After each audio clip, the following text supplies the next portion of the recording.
Hi, my name is Pete Gerlach. I have been a professional psychotherapist for 33 years.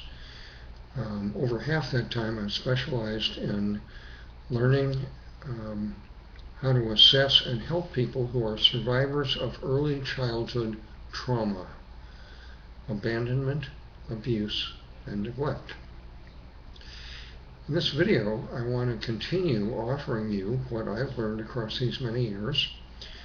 And in this case, I want to offer you an opinion about a condition that is widely reported and diagnosed called bipolar disorder, sometimes known as manic depression.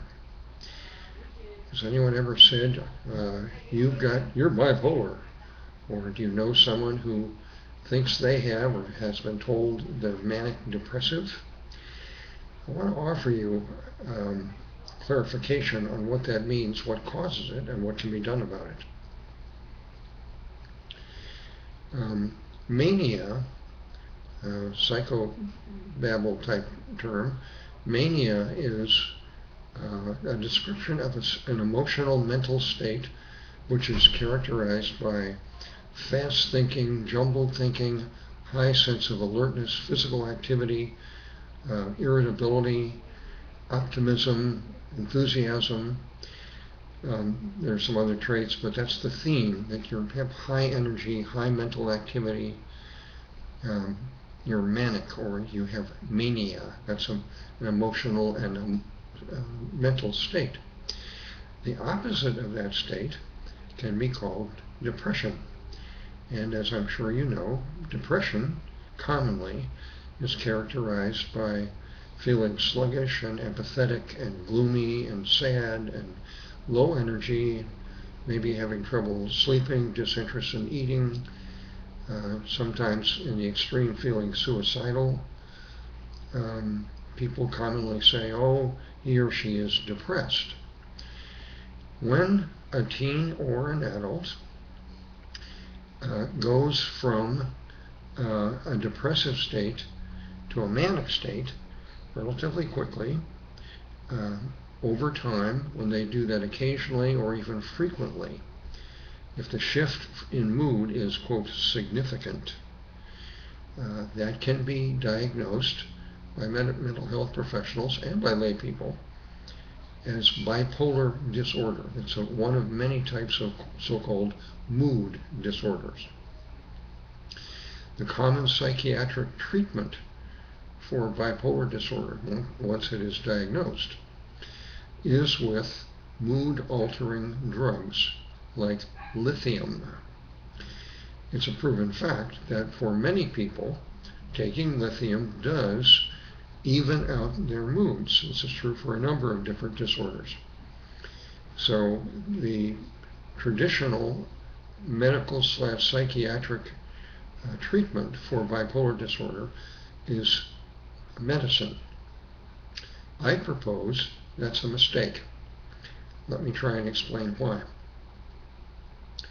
One of the things that I have found, and a number of other researchers besides me have found, is that people who survive major trauma in their early years, age 0 through 6 roughly, if they experience consistent or significant adult neglect, abandonment, and abuse, alias trauma, such children develop disorganized personalities.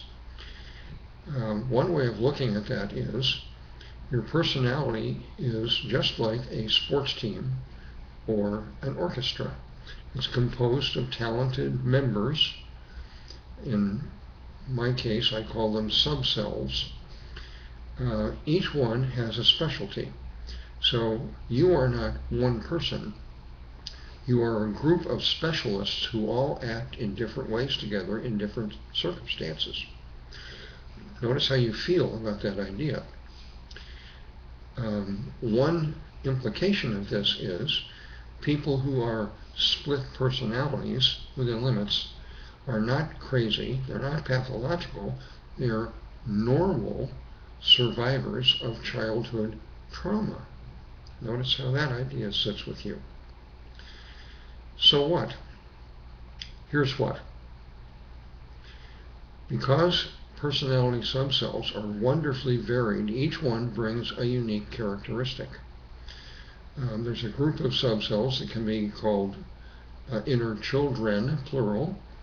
They're marvelously reactive. They're very emotional. They're focused on themselves. They don't have a long-range view. They're very naive. They don't know much about the world.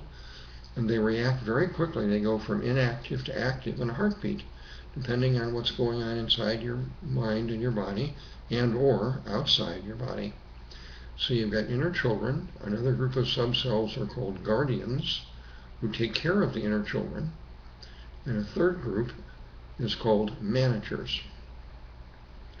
One of the manager subcells that, in my opinion, after over 20 years of studying this phenomenon, every single person that I've ever met, numbering in the hundreds, has a manager subself called the true self. She or he has got the unique talent of leadership. Think of the best leader that you've ever experienced in a group, school, military, college, social, church, wherever. An instinctive good leader is resident in each one of us. The problem happens when the inner children or the guardians don't trust the inner true self, and they take us over.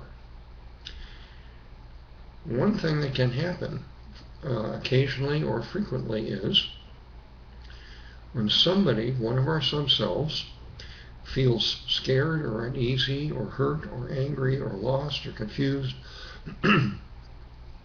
they can go from quiet to active. When that happens, they take over or dominate our true self, and what we feel and think and perceive is as this subself was just taking us over, which might be an excited inner child. When such a subself with a lot of energy and optimism and only a very narrow view and excitement and seeking thrills, when that type of subself takes us over, guess what? We have the same thoughts and feelings that that subself brings us, and we feel manic. That may go along for 5 minutes or 14 hours or a week and a half. We may have, there are other subselves that contribute, but what I'm trying to say here is one or several subselves who bring us high energy, high activity, high optimism, high sensitivity, high reactivity. They take us over and cause manic thoughts, moods, and feelings. They affect our body, our heart rate, our sweat glands, our sleep, our digestion. It's very powerful. Then, conditions within us and outside of us change. And if the original cause for excitement or optimism or high energy go away, if something changes, a different set of subcells go from quiet to active, and they bring entirely different characteristics. They take over our true self. Our true self is disabled, and they bring us feelings of apathy and sadness and gloom and pessimism. They can affect our eating, our appetite, our sleep. So summarily, we have many normal survivors of childhood trauma have, globally speaking, two groups of subcells, an excited group and a depressed group. When they flip back and forth, depending on the world changing and evolving, that changes our mood from manic to depressed. Notice the implication. People who go through this are not mentally ill, they are wounded. They are psychologically wounded and have these subcells that do not trust the resident true self. Medicating this condition, this mood shifting back and forth, is not going to heal the fact that these subcells interact and don't trust the true self. Bottom line, medication may ameliorate, may ease the symptoms. The mood shifts may become much less marked and much less problematic personally and socially. So medications do work, but they do not cure the underlying real problem.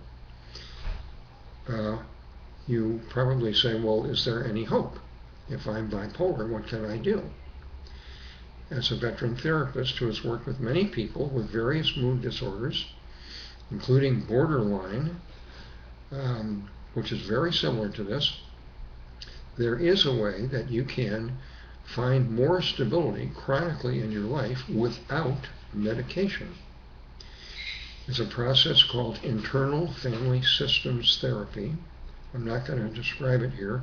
I've done so in other videos, and I do so in my nonprofit self-improvement lesson website called sfhelp.org. Just a thumbnail. What you can learn to do if you accept the idea that as a normal person you have all these subcells. Frequently people have between 15 and 30 active and inactive subcells.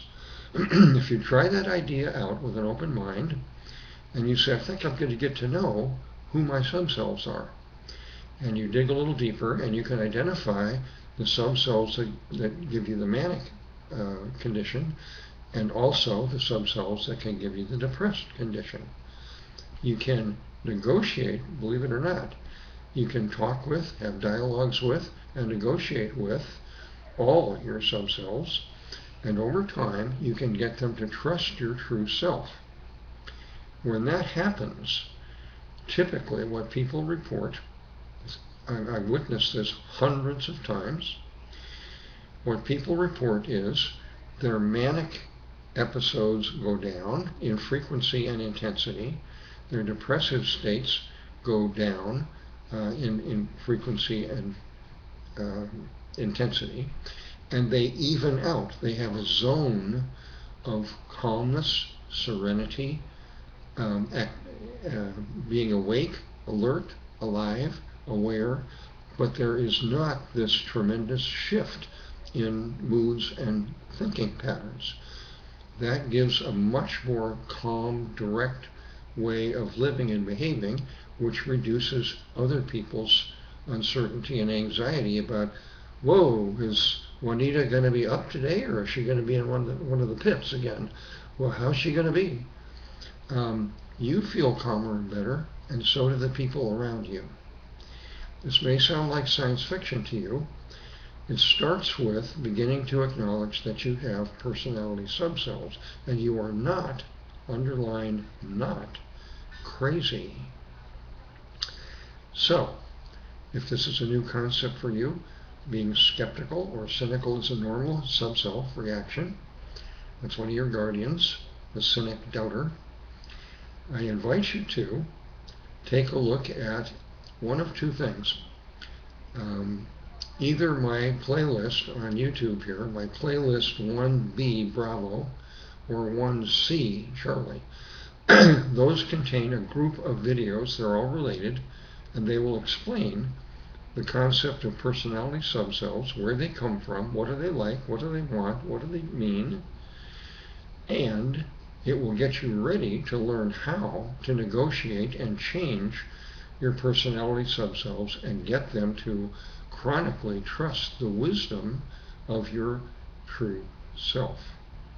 So playlists B and C, and to get the real story, much more information than these videos, go to my nonprofit website. There are no ads. I'm not selling anything except knowledge and awareness.